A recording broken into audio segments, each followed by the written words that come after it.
Jadi di sini ini bisa dikatakan rumah singgah saya. Ini saya bangun 5 tahun lalu pas waktu COVID ya. Sampean semua yang percaya dengan adanya Tuhan atau hantu atau siapalah entitas energi yang sampean percaya itu ya, untuk terkoneksi dengannya itu tidak lewat leluhur orang lain.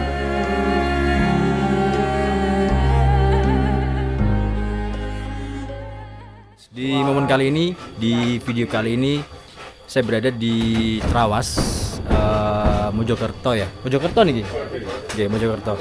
Dan di sini saya mendatangi sebuah seperti pohon oyot, ya.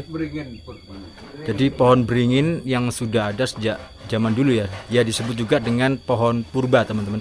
Dan di sini digunakan untuk apa, Pak? Meditasi, nggih. Yang digunakan untuk meditasi ya, lebih tepatnya ini kayak di dalam hutan gini ya, memang di dalam hutan ya teman-teman. Jadi pohonnya itu seperti ini guys. Nah itu dia ya, Pak Amit saya nggih, kulo temen nggih. Amit. Ya. Oke. Sebelumnya buat teman-teman yang sudah menonton dan mensubscribe channel ini, saya terima kasih banyak. Dan buat teman-teman yang belum, buruan di subscribe ya.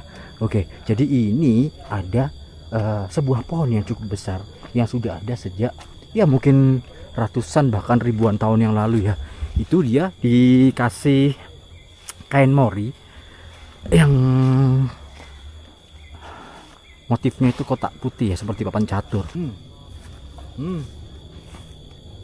Gede banget man.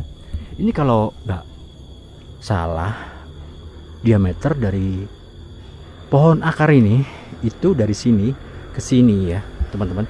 Kalau gini kecil ya. Nah kalau dideketin ini gede banget guys. Tanganku aja segini kecil ya. Ini ada 6 meter, diameternya 6 meter teman-teman. Dan dibentuk seperti ya untuk tempat meditasi gitu. Unik ya. Dan juga mistis lah, karena di sini di letaknya di dalam hutan ini ya. Ini seperti ini teman-teman. Wow. Nah ini tempat untuk meditasinya di sini guys.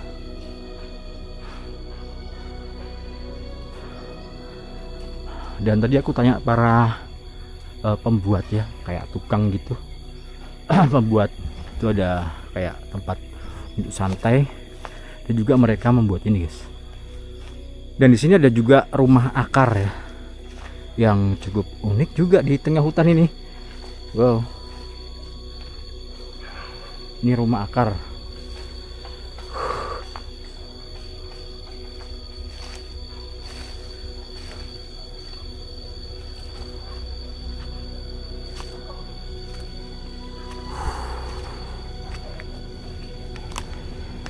Ya kayak gini ya teman-teman. Jadi mungkin tempat untuk istirahat di sini. Kalau nggak salah ya. Ini kali pertamanya aku kesini guys.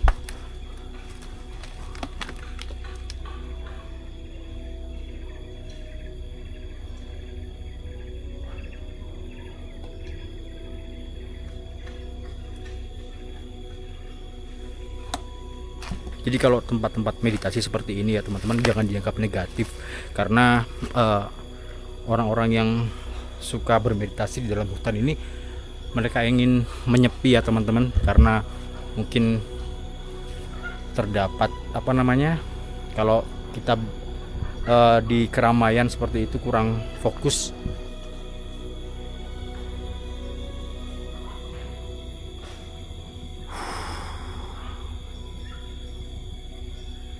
Tinggi ya.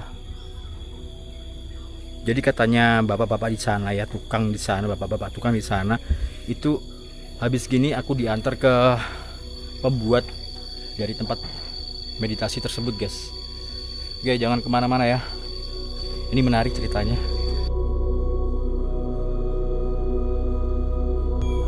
Kali ini aku sudah berada di rumah dari pemilik lahan, yang tadi ada rumah suwung ya di tengah hutan, dan ada pohon akar yang cukup besar ya teman-teman. Dan di sini merupakan tempat tinggal beliau yang berada di atas bukit ini ya. Jadi Putuk. Jadi Putuk itu kayak ujung dari bukit. Nah, jadi rumahnya sedamai ini teman-teman. Beliau ini bernama Bunda Ida Sekarginasi ya, yang sudah lama tinggal di dalam hutan ini guys. Jadi kalau menuju pintu masuknya itu dari bawah sana teman-teman, jalan setapak melalui jalan ini ya. Ya mungkin ada sekitar 50 meter dari jalan utama menuju ke sini. Dan ini seperti ini, rumahnya terletak memang di dalam hutan seperti ini guys. Oke ya, langsung saja kita tanya-tanya. Kula nuwun, permisi, kula nuwun. Wah, ini rumahnya dari Bunda Ida Sekarginasi teman-teman, yang cukup damai di bukit apa ini namanya, bukit apa ini? Lereng Gunung Penanggungan. Lereng Gunung Penanggungan. Di area Patirtan Jolotundo, Oke. Desa Seloliman, Kecamatan Trawas, Kabupaten Mojokerto, Jawa Timur. Siap. Oke. Nah, ini kita di sini ingin menanyakan beberapa hal mengenai tentang spiritual ya, tentang apa namanya yang mungkin di generasi sekarang itu masih belum paham mengenai tentang meditasi, spiritual dan sebagainya. Ya, boleh, baiklah. Jadi kalau secara pribadi saya sebenarnya kan tidak pernah mengaku bahwa saya ini orang spiritual gitu ya. Artinya kalau orang memandang orang spiritual itu kan pasti levelnya sudah seperti apa gitu ya.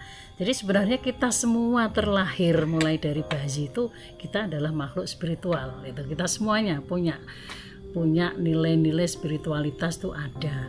Hanya saja mungkin yang membedakan adalah diasah atau tidak gitu aja ya.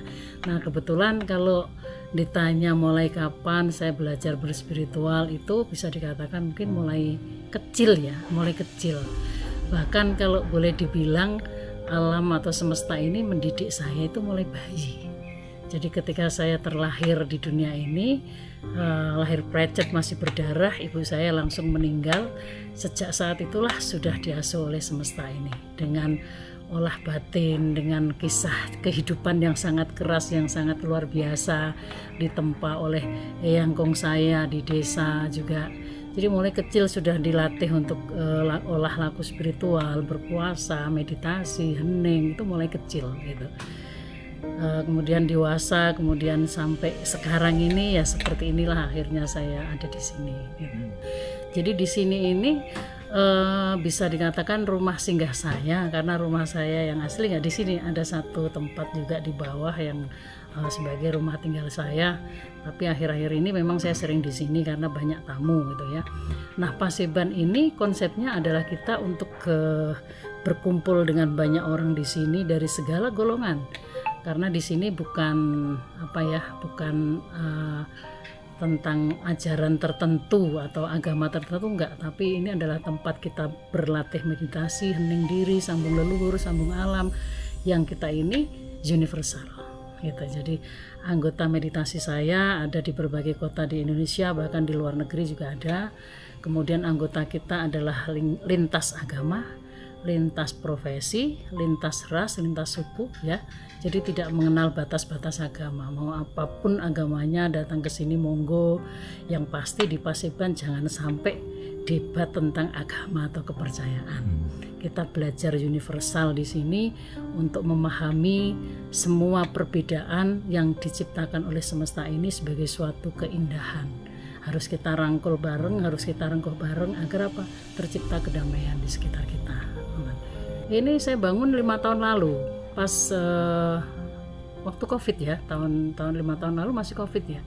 Jadi sebelum COVID, gerakan saya ada ini di atas nih ya, meditasi hening sambung rasa. Jadi kita ada paguyuban hening sambung rasa namanya, yaitu salah satu meditasi spiritual ya, yang kita ini berusaha untuk mengheningkan diri kita. Dengan apa? Dengan sambung ke leluhur kita sendiri, dengan sambung ke alam yang ada di sekitar kita. Jadi saya intinya di sini mengajak anak-anak bangsa siapapun, yuk kita kembali ingat ke leluhur kita. boleh kalian itu beragama apapun yang mengajarkan ingat leluhur bangsa lain atau berwasilah dengan leluhur bangsa lain, tapi ya jangan sampai kita ini juga nggak mengingat leluhur kita sendiri gitu loh. Ajakan utama saya di sini itu meditasi saya. Jangan sampai menjadi anak bangsa itu yang lupa diri. Jadi mengagung-agungkan leluhur dari bangsa lain, bahkan sampai nangis-nangis, ya kan? Tapi sama leluhur sendiri nggak pernah disebut. Ikut jenenge awake dhewe ini anak bangsa sing kurang ajar gitu ya. Gawa pleki gitu loh, Jawa Timur ya, gawa pleki temen gitu. Loh, kita bisa seperti ini kan karena leluhur kita gitu, bukan karena leluhur orang lain gitu. Dan kalau bagi sampean semua yang percaya dengan adanya Tuhan atau hantu atau siapalah entitas energi yang sampean percaya itu ya, untuk terkoneksi dengannya itu tidak lewat leluhur orang lain, lewat dirimu sendiri, nyambung ke leluhurmu sendiri ya. Jadi tidak akan sampai engkau pada Tuhanmu tanpa melalui leluhurmu sendiri. Tiwas nangis getih. Yo, ini pernyataan saya yang paling keras. Bahkan kate muter-muter nang India, nang Arab, nang Eropa, nang Inggris, nang ndi gak iso. Harus lewat dirimu sendiri yang selalu terkoneksi dengan para leluhur. Orang lain yang diakui sebagai entah itu manusia cahaya, utusan Tuhan atau apalah, orang suci, ya kita menghormati gitu. Saya sendiri juga saya sebut semua tokoh-tokoh spiritual atau orang-orang suci, baik itu Nabi Muhammad, Mahatma Gandhi, Siddhartha Gautama, ya kan? Seperti siapa lagi yang perempuan, Mother Teresa, semuanya saya sebut karena mereka semuanya mengajarkan kemanusiaan dan kebaikan gitu. Itu harus, tapi bahwa ingat pada leluhur sendiri itu tidak bisa ditawar. Bagi saya begitu yang diajarkan oleh eyang kong saya dan juga guru-guru saya gitu. Mengenai tentang tempat untuk bermeditasi ya Bunda, yang ada di bawah tadi itu ada sebuah pohon yang cukup besar. Nah di sana itu ada kayak rumah gitu. Rumah yang masih dibangun tadi. Ya, itu sebenarnya kalau orang awam ya di generasi kita sekarang ini kok ada kok dikasih kain mori kayak gitu, itu fungsinya untuk apa Bunda? Kain poleng, bukan kain mori. Kain poleng ya, hitam putih kan? Iya, hitam putih. Sebenarnya itu simbolis bahwa kita menghormati para beliau. Saya menyebut ringin kembar ya. Ringin kembar itu sebagai kata beliau itu apa? Karena beliau juga salah satu makhluk dari semesta ini yang luar biasa. Ringin saya beri nama itu Punden Ringin Kembar Purba karena usianya sudah ribuan tahun. Tadi yang saya lihat sebagai pohon-pohon besar ke bawah itu sejatinya adalah sulur yang sudah menjadi batang pohon. Sulur, tahu kan beringin kan ada sulurnya yang kecil-kecil akar. Itu ke bawah jadinya segitu besar. Jadi itu bisa kita lihat bahwa ringin itu usianya bukan hanya ratusan tahun, ribuan tahun.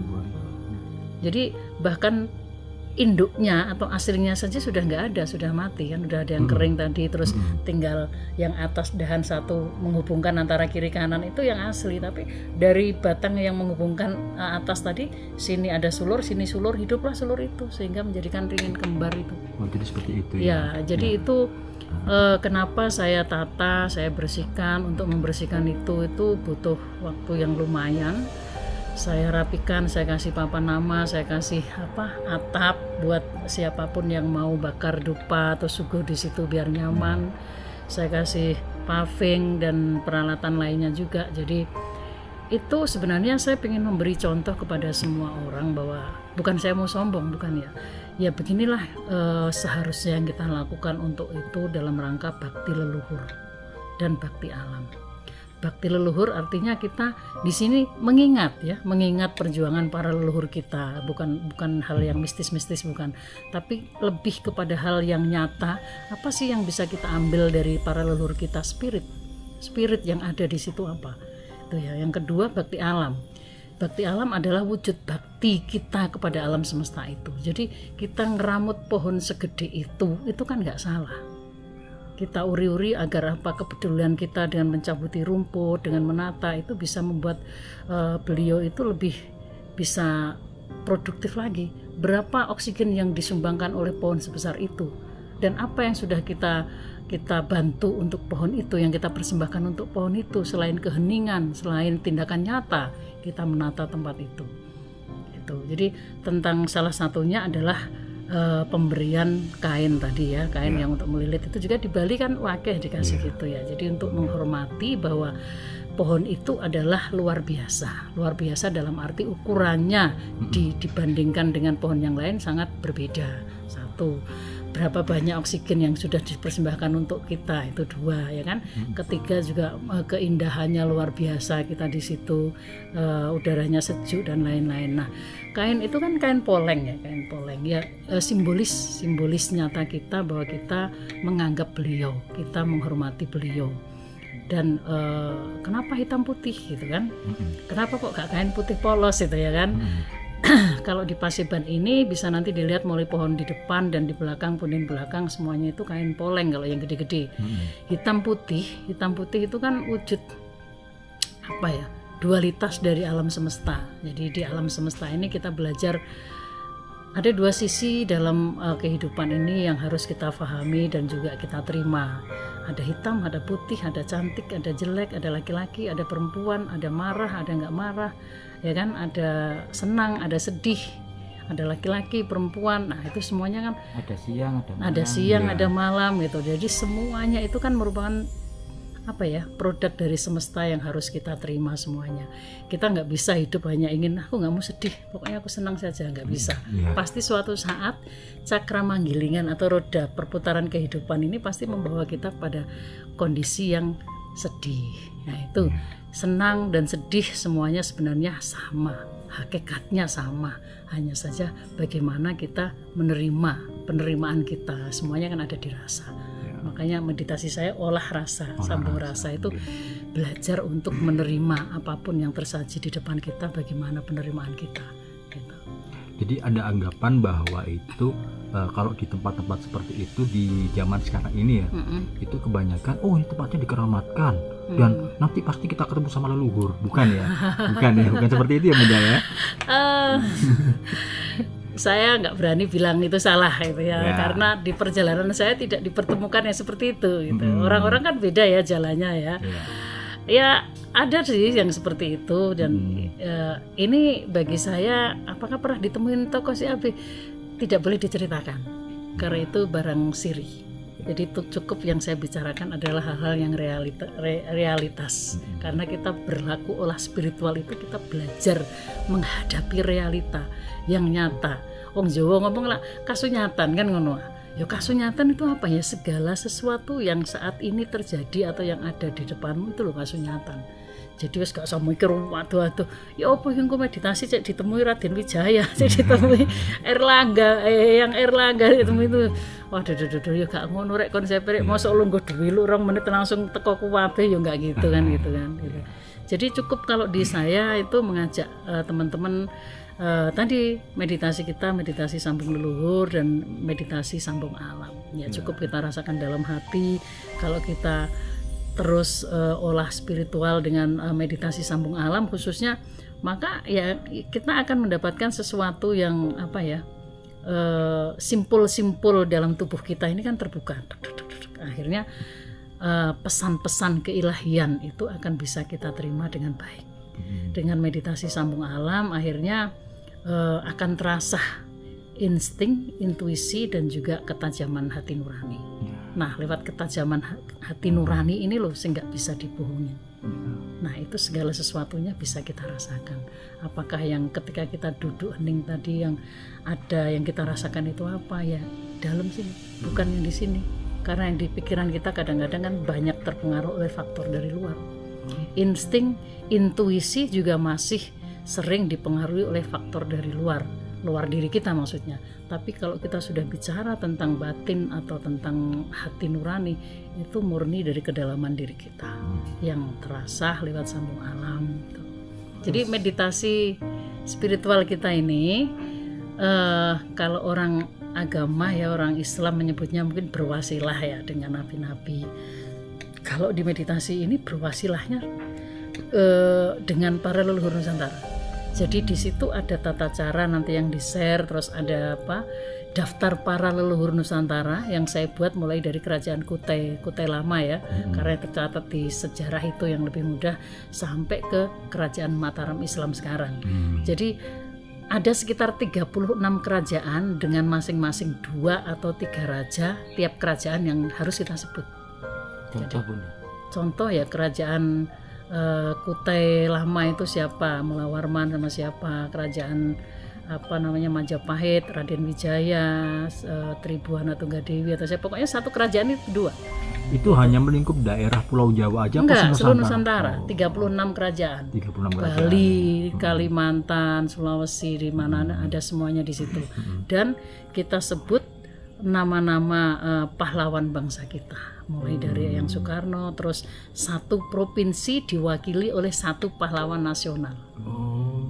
Tentunya sebelumnya leluhur sampean dewe ya.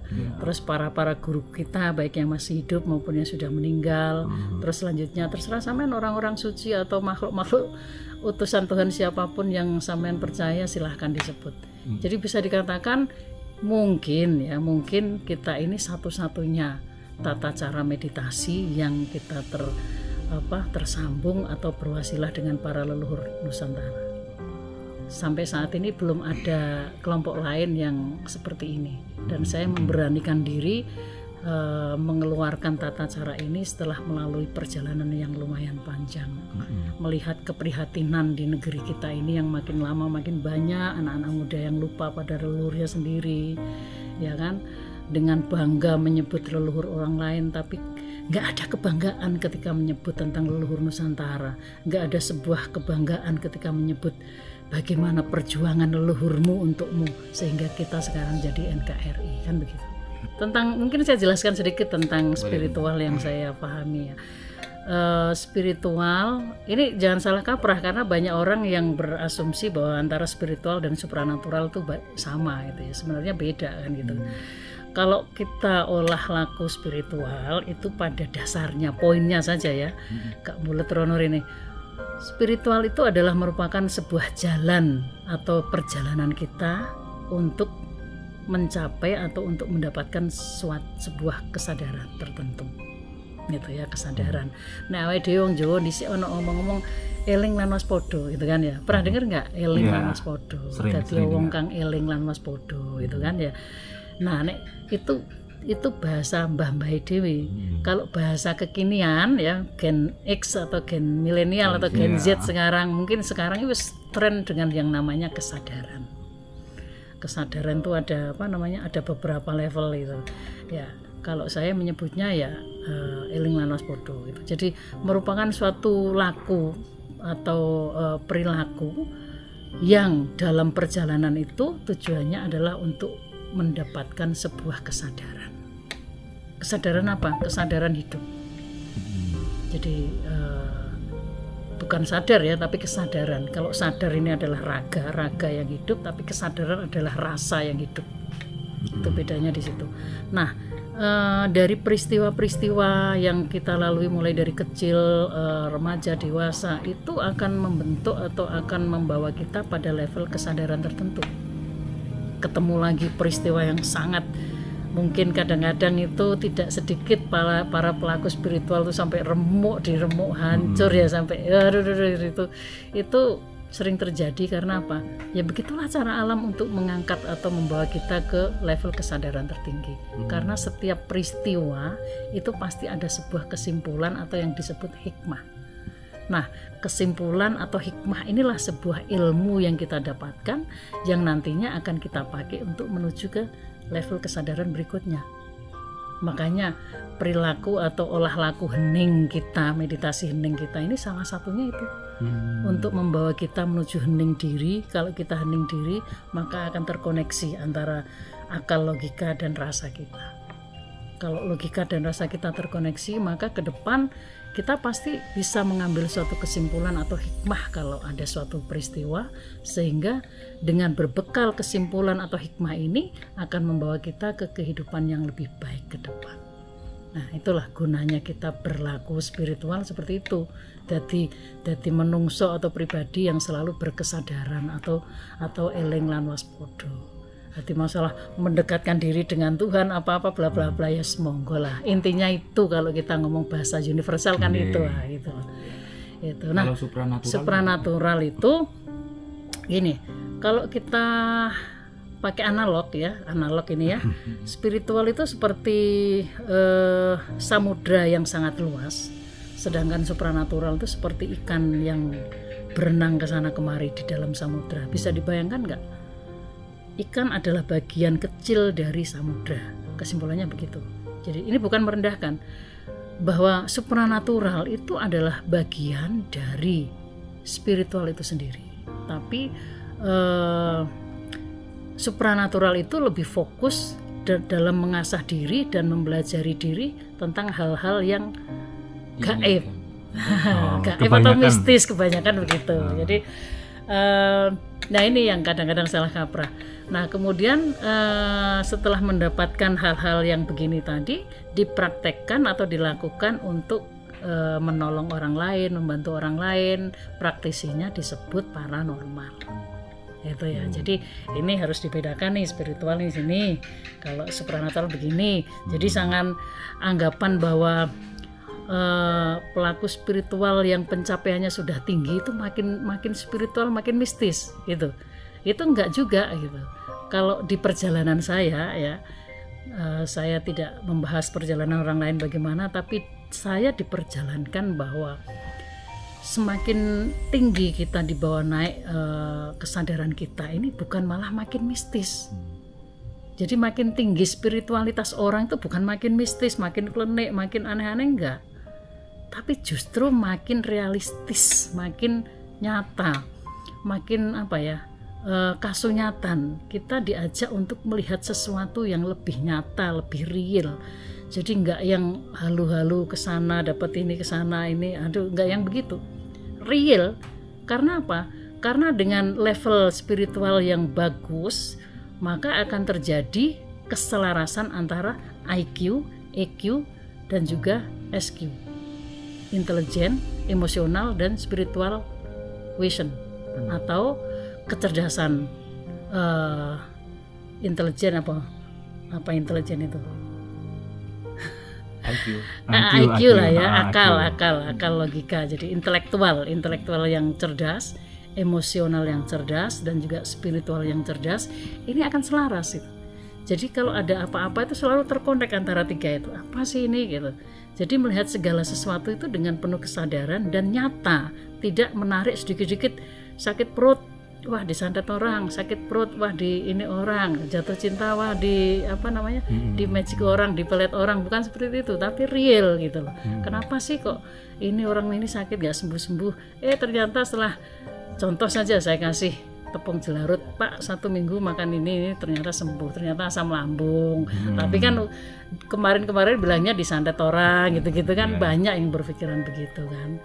Gitu. Jadi sekali lagi semakin bagus pencapaian spiritualitas seseorang, bukan makin mistis tapi makin realistis. Pemikirannya semakin maju lah ya. Makin maju dan nyata. Ini konsep ini yang harus disampaikan dengan Gen Z ya, Gen Z. Jadi spiritual Nusantara itu mengajak kita untuk memandang sesuatu yang real ke depan, bukan malah yang halu-halu dari dimensi yang lain, bukan. Jangan terjebak di situ.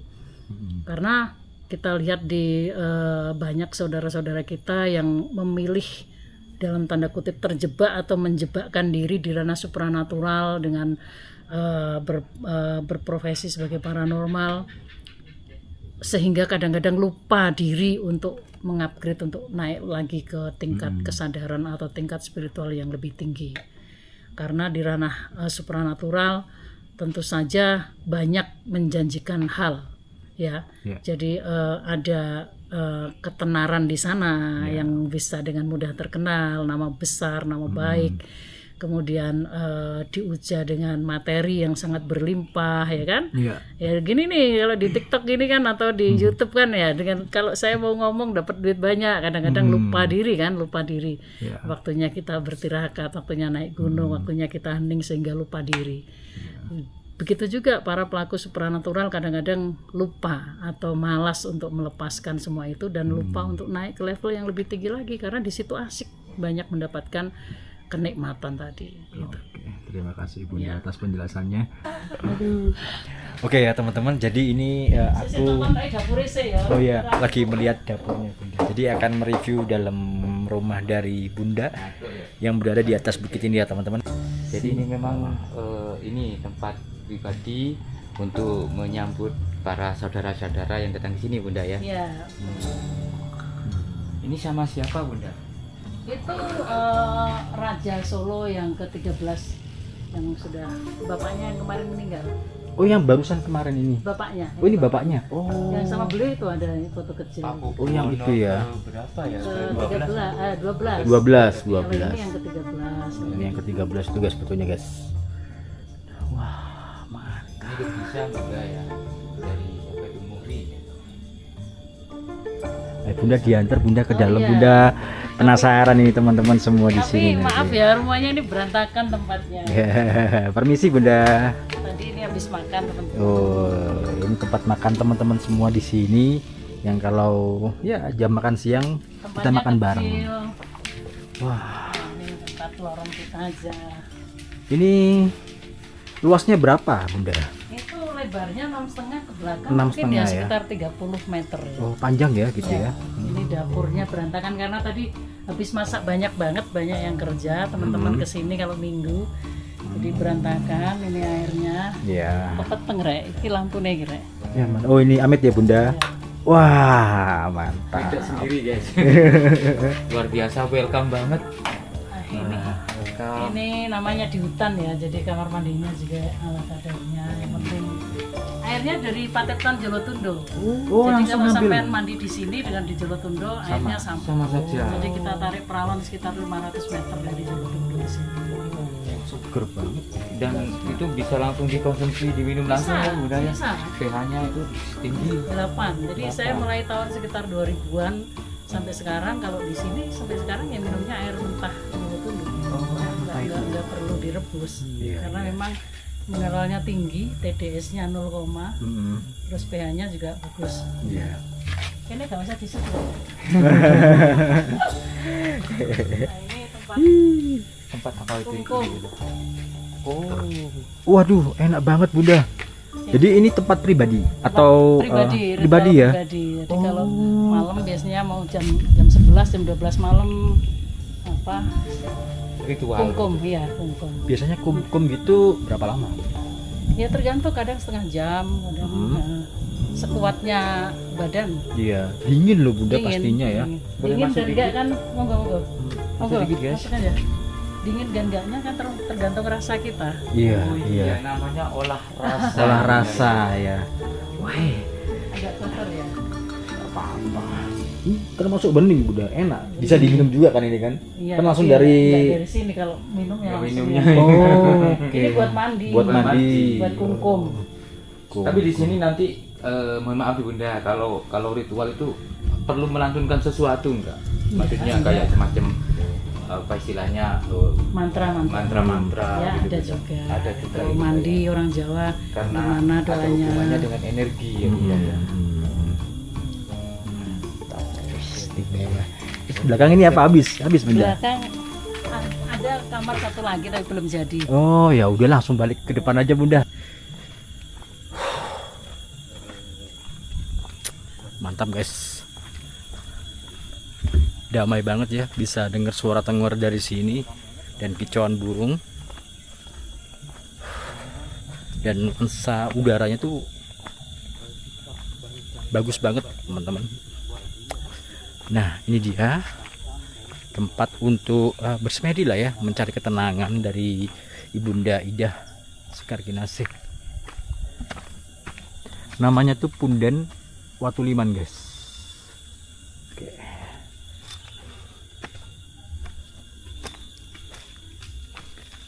Punden Watuliman.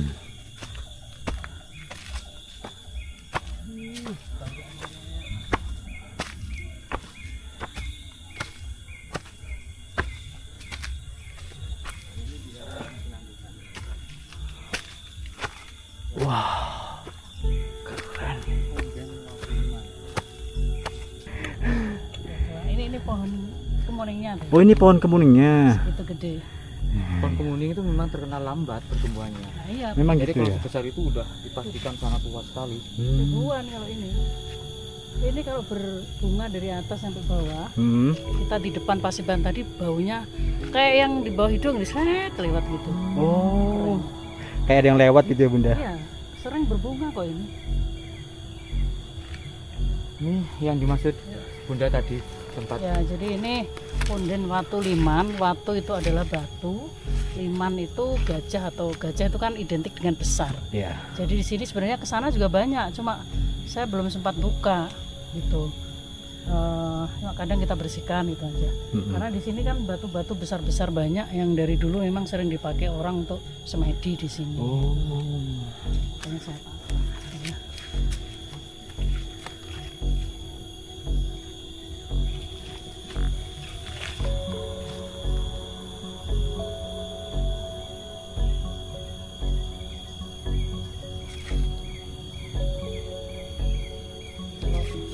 Malam biasanya kalau ada yang datang komunitas berapa orang pengen ikut tata cara meditasi saya gitu, biasanya malamnya pembukaan tali sambung roso ya prosesinya namanya.